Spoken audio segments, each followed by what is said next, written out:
আসসালামু আলাইকুম। বিগত ক্লাসগুলোতে আমরা সংখ্যা এবং অঙ্কের উপরে বেসিক ধারণাগুলো আলোচনা করেছি। আজকে এসব অধ্যায় থেকে যে সকল প্রশ্ন সরকারি বিভিন্ন পরীক্ষায়, বেসরকারি যে চাকরিগুলো আছে সেই পরীক্ষাগুলোতে, তাছাড়া প্রাণী সম্পদ বিভাগ, শিক্ষক নিবন্ধন, প্রধান শিক্ষক, ডাক ডাক বিভাগে, বিসিএসে, সমাজসেবাতে আসে এবং বেসরকারি ব্যাংকগুলোতেও এসে থাকে, সেগুলোর একটা সামারি করে এই চ্যাপ্টারে যতগুলো অঙ্ক আছে সবগুলো আমরা আলোচনা করার সর্বাত্মক চেষ্টা করব। সবাই মনোযোগ সহকারে ক্লাসটি শুনি, তাহলে আমরা উপকৃত হব। এই ১ নম্বর প্রশ্নে আমরা দেখতে পাচ্ছি ১ থেকে ১০০ পর্যন্ত মোট কতটি মৌলিক সংখ্যা আছে। এখানে ২০, ৩১, ২৫ আর ২৮ আছে। তাহলে উত্তর কোনটা হবে? আমরা এখন খুঁজে বের করব। তাহলে এটা আমরা যদি একটা একটা করে বের করার চেষ্টা করি তাহলে কি দেখা যাবে? ১ থেকে ১০ এর মধ্যে আছে ৪টা, ২, ৩, ৫, ৭। আবার ১১ থেকে ২০ এর মধ্যে আসে ৪টা। এভাবে সময় ব্যাপার। তাই এটা একটা মোবাইল নম্বর আবিষ্কার করব আমরা, তাহলে মনে থাকবে বেশি। সেটা কি? ৪৪২২ ৩২২ ৩২১। তাহলে এখানে ১ থেকে ১০ এর মধ্যে ৪টা, ১১ থেকে ২০ এর মধ্যে ৪টা, ২১ থেকে ৩০ এর মধ্যে ২টা, ৩১ থেকে ৪০ এর মধ্যে ২টা, ৫০-এর ঘরে ৩টা, ৬০-এর ঘরে ২টা, ৭০-এর ঘরে ২টা, ৮০-এর ঘরে ৩টা, ৯০-এর ঘরে ২টা আর ১০০-এর ঘরে ১টা আছে। তাহলে এটা সহজ আমরা হিসাব করে দেখতে পারি কয়টা আছে। এগুলো সব যোগ করব। ৪ ২ ২ ২ ৩ ২ ২ ৩ ২ ১, মোট পাবো আমরা ২৫টি তাহলে মৌলিক সংখ্যা আছে। তাহলে এখানে আমরা দেখতে পাই গ নম্বরে ২৫ আছে, তাই ২৫টা এটা আমরা গোল মার্ক করব। ঠিক আছে? ২ নম্বরে আসি। ১ থেকে ৩০ এর মধ্যে মৌলিক সংখ্যা কয়টা আছে? তাহলে আমরা ১ থেকে ৩০ এর মধ্যে ১০ ২০ ৩০ এই তিনটা না? দেখতে পাচ্ছি কি? ৪ ৪ ২। অতি সহজে আমরা বলতে পারবো ৪ ৪ ৮ ২ ১০। তাহলে ১ থেকে ৩০ এর মধ্যে মৌলিক সংখ্যা আছে হলো ১০টি। যেটা এসেছিল আমাদের দশম বিসিএস এ অডিট, জেলা অডিটে আসছিল ২২ সালে এবং ঢাকা বিভাগে এসেছিল নিবন্ধন পরীক্ষায় ২২ সালে। আরেকটা ৩ নম্বর প্রশ্নটা দেখি তাহলে ১ থেকে ৫০ পর্যন্ত কয়টি মৌলিক সংখ্যা আছে? এটা সহজ আরো। তাহলে আমরা ১ থেকে ৫০ এর মধ্যে কি পাই আমরা? ৪ ৪ ২ ২ ৩। তাহলে এই কয়টার যোগফল কত দেখতে পাচ্ছি? ৪ ৪ ৮, ৮ ২ ১০, ১০ আর ২ ১২, ১২ আর ৩ ১৫। তাহলে আছে ১৫টা আমরা বলবো। ঠিক আছে? এই ১ থেকে ৫০ পর্যন্ত মৌলিক সংখ্যা আছে, যেটা এসেছিল জেলা প্রধান শিক্ষক ২০০৫-এ নবম শিক্ষক নিবন্ধনের ১৩-তে। তাহলে মোট উত্তর আমরা পাচ্ছি ১৫টি। ঠিক আছে? এখন আমরা ৪ নম্বরে দেখব। ১ থেকে ৪০ পর্যন্ত মোট কয়টি মৌলিক সংখ্যা আছে? ১ থেকে ৪০ পর্যন্ত হলে ৪টা নিব, প্রথম ৪টা। ১ ২ ৩ ৪, বা এখানে গুনবো ১ ২ ৩ ৪। দেখতে পাচ্ছি কয়টা আছে তাহলে? ৪ ৪ ৮ ৯ ১০ ১১ ১২। তাহলে হলো ১২টি। তাহলে উত্তর কোথায় আছে ১২টি? হ্যাঁ, ১২টি দেব। ঠিক আছে? আর ৫ নম্বরে কি বলছে? বাইনারি পদ্ধতিতে কতটি অঙ্ক ব্যবহৃত হয়? আমরা সেটা সহজে মনে রাখবো এটা। বাইনারি পদ্ধতিতে ০ আর ১ ব্যবহার হয়। তাই ২টা বাইনারি পদ্ধতিতে ২টা অঙ্ক ব্যবহার হয়। ঠিক আছে? এখন আসি আমরা ৬ নম্বরে। ১ থেকে ১০০ পর্যন্ত লিখতে ৯ অঙ্কটি কতবার আসে? হ্যাঁ, এটা একটু আমরা কিন্তু আলোচনা করেছিলাম কোন অঙ্ক কতবার আসে। ২ থেকে ৯ পর্যন্ত অঙ্কগুলো আসে হলো কতবার? এটা সবার মনে রাখতে হবে। ২০ বার করে আসে। ঠিক আছে? ১ আসে ২১ বার, এটাও আমরা আলোচনা করেছিলাম। ১ ২১ বার আসে, ০ আসে ২১ বার। বাকিগুলো কিন্তু আমাদের ২০ বার। তাহলে আমরা দেখতে পাচ্ছি ১ থেকে ১০০ পর্যন্ত লিখতে ৯ মোট অঙ্কটি ব্যবহার হবে কতবার? এটা একটু বুঝে দিলে আমরা এভাবে বুঝবো যে দেখো ১ থেকে ১০ এর মধ্যে ৯, তারপরে ১১ থেকে ২০ এর মধ্যে আছে ১৯, ২৯, ৩৯, ৪৯, ৫৯, ৬৯, ৭৯, ৮৯, ৯৯, হ্যাঁ? ৯৯ এই ঘরে আবার দেখতে পাচ্ছি ৯১, ৯২, ৯৩, ৯৪, ৯৫ এবং ৯৬। তাহলে মোট ৯ কবার আছে গুনি আমরা। ১ ২ ৩ ৪ ৫ ৬ ৭ ৮ ৯ ১০ ১১ ১২ ১৩ ১৪ ১৪ ১৫ ১৬ ১৭ ১৮ ১৯ ২০। এখানে ৯৭ আছে, এটা ১৮ ১৯ ২০। ঠিক আছে? ৯৮ এটা আছে এখানে। এই মোট ২০ বার আছে। তাহলে এইভাবে ৯ গুণে আমরা বের করব। তারপর এটা বলছে ১ থেকে ১০০ পর্যন্ত লিখতে ৮ কতবার আছে? অনুরূপভাবে এইভাবে লিখবো আমরা। ১ থেকে ১০ এর মধ্যে ৮ একবার আছে, ১৮-তে আছে, ৮৮-এ আছে, ঠিক আছে। 38 আছে, 48 আছে, 48 আছে, 58 আছে, এভাবে 68 আছে, তারপরে কোথায় আছে, 78 আছে। এরপরে 80 ঘরে আসি কিন্তু 10টা আছে, 80, 81, 82, 83, 84, 85, 86, 87, 88, 89, ঠিক আছে। আবার আসে 98তে একটা আছে। এই যে আটগুলো আমরা হিসাব করে দেখবো, 1 2 3 4 5 6 7 8 9 10 11 12 13 14 15 16 17 18 19 20, তাহলে আমরা 20টা পেলাম। এখানেও 20 বার ব্যবহার হয়েছে, অর্থাৎ মনে রাখতে হবে 2 থেকে 9 পর্যন্ত অঙ্কগুলো 20 বার ব্যবহার হয়েছে। যে কোনো এখানে যদি বলে 1 থেকে 100 পর্যন্ত লিখতে 7 কতবার ব্যবহার হয়েছে, এটাও 20 বার। 1 থেকে 100 পর্যন্ত লিখতে 5 কতবার ব্যবহার হচ্ছে, এটাও 20 বার। ঠিক আছে। এখন সংখ্যা কি দিয়ে তৈরি হয় আমরা জানি, সংখ্যা কি দিয়ে তৈরি হয়, আমরা আমরা একটা জিনিস জানি, বাড়ি কিভাবে করে, কয়েকটি ঘর মিলে বাড়ি গঠিত হয়, আর কয়েকটি বাড়ি মিলে একটা পাড়া গঠিত হয়, কয়েকটি পাড়া মিলে একটা গ্রাম গঠিত হয়। সেই রকম সংখ্যা কি দিয়ে গঠিত হয়, সংখ্যা অঙ্ক দিয়ে গঠিত হয়। ঠিক আছে।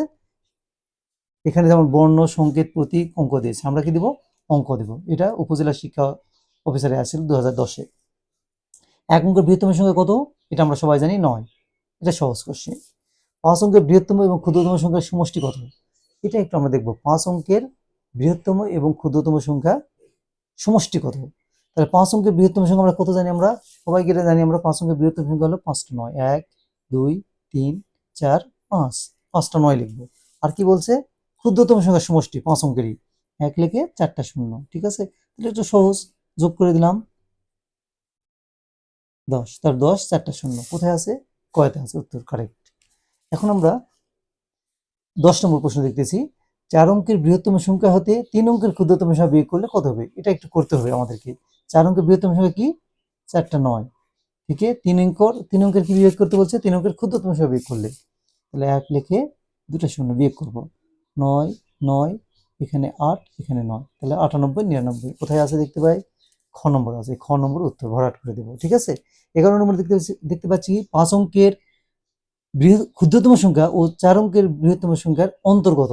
তো 5 অঙ্কের ক্ষুদ্রতম সংখ্যা আমরা কত জানি, আমরা 1 লিখে 4টা শূন্য দিয়ে দিলাম। তাহলে 5 অঙ্কের ক্ষুদ্রতম থেকে কি বিয়োগ করতে বলছে, 4 অঙ্কের বৃহত্তম, 4টা 9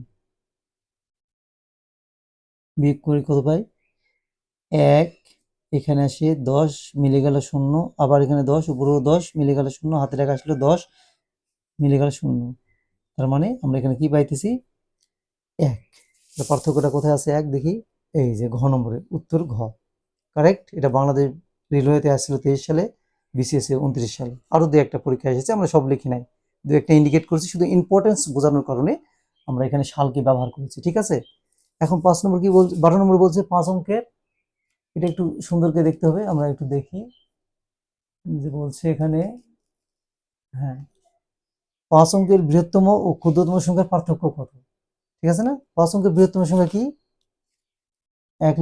5টা 9, তাই না, 2 3 4 5, আর 5 অঙ্কের ক্ষুদ্রতম সংখ্যা কি, এটার পার্থক্য মানে বিয়োগ করবো আমরা, 1 লিখে 4টা শূন্য বিয়োগ করলে কি পাচ্ছি, আমরা দেখতে পাচ্ছি এখানে 8 আর বাকি 9, এগুলো সহজ হিসাব আমরা করে নিব। তাহলে 8 লিখে 4টা 9 কোথাও আছে, এই যে খ নম্বর পেয়েছি আমরা, উত্তর কারেক্ট।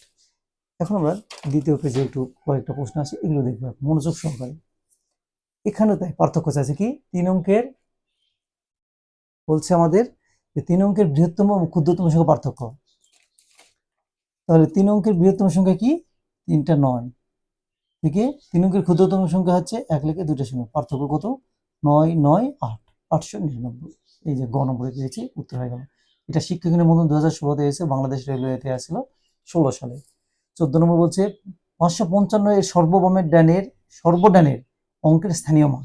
555 এর সর্বডানের, ডানে কোনটা, এটা না, একক স্থানীয়, এর স্থানীয় মান কত, একক স্থানীয় হলে আমরা জানি 5 লিখে 1 দ্বিগুণ, দশক স্থানীয় লিখে, দশক স্থানীয় অঙ্ক লিখে 10 দ্বিগুণ, শতক স্থানীয় অঙ্ক হলে লিখে 100 দ্বিগুণ। যেহেতু আমাদের সর্বডানের বলছে, ডানের 5-এর, তাহলে এককের স্থান, তাই 1 দ্বারা গুণ করলাম 5, উত্তর এখানে কত আছে, ক নম্বরে 5। 15 নম্বরে এসে দেখতেছি 666 এর সর্ববামের 6-এর স্থানীয় মান কত, সর্ববামের কোনটা, এই যে একক দশক শতক, তাহলে 600, খ নম্বর উত্তর। এটা হিসাব রক্ষক 11 সালে এসেছিল। 16 নম্বরে আমরা দেখতে পাচ্ছি 23005 এ 3-এর স্থানীয় মান কত? 3 কত নম্বর আছে গুণে দেখি আমরা। কোথায়? 23005 একক, দশক, শতক, হাজার। তাহলে 3 গুণ 1000, স্থানীয় মান কত হলো? 3000। এই যে ক নম্বর আছে, উত্তর হয়ে গেছে। 17 নম্বরে আসি, 856973 সংখ্যাটিতে 6 এর স্থানীয় মান এবং স্বকীয় মানের পার্থক্য। স্থানীয় মানটা আমরা জানি যে কততে আছে, আমরা সেটা গুণে তততে গুণ করব। দেখি, একক, দশক, শতক, হাজার, তাহলে 6000। ঠিক আছে না? 6000 এর চেয়ে স্বকীয় মান কি? 6 এর স্বকীয় মান ওই সংখ্যায় যে অঙ্কের স্বকীয় মান চাবে সেটাই ওর স্বকীয় মান, এর নিজস্ব মান, এর কোনো কিছু গুণ করতে পারে। তাই এখানে 6 এর স্বকীয় মান 6। 6 বিয়োগ করলে আমরা পাচ্ছি 6 আছে কত হলো? 10 মিলে 4, 1 আসলো, 1 আছে কত হলো? 10 মিলে 9, হাতের এখানে আবার আসলো 10 মিলে 9, এখানে 1 আসলো 5, 5994। এই যে গ নম্বর উত্তর। ঠিক আছে, এখন 18 নম্বরটা আমরা দেখি। 18 নম্বর কি বলছে? কোন সংখ্যার একক, দশক, শতক স্থানীয় অঙ্ক এক্স ওয়াই জেড যদি হয়, তাহলে সংখ্যাটির আকার কিরূপ হবে? এটা একটু আমরা সবাই ক্লাসগুলোতে করেছি, এবার কেউ যদি ভুলে যাই তাদের জন্য এটা দরকার। আমরা কি জানি? একক স্থানীয় অঙ্ককে, একক স্থানীয় অঙ্ক এখানে জেড, একক স্থানীয় অঙ্ককে 1 দ্বারা গুণ, দশক স্থানীয় অঙ্ককে 10 দ্বারা গুণ, আর শতকের স্থানীয় অঙ্ককে 100 দ্বারা গুণ। তাহলে অঙ্কটা কি দাঁড়াচ্ছে আমাদের? Z plus 10y plus 100x।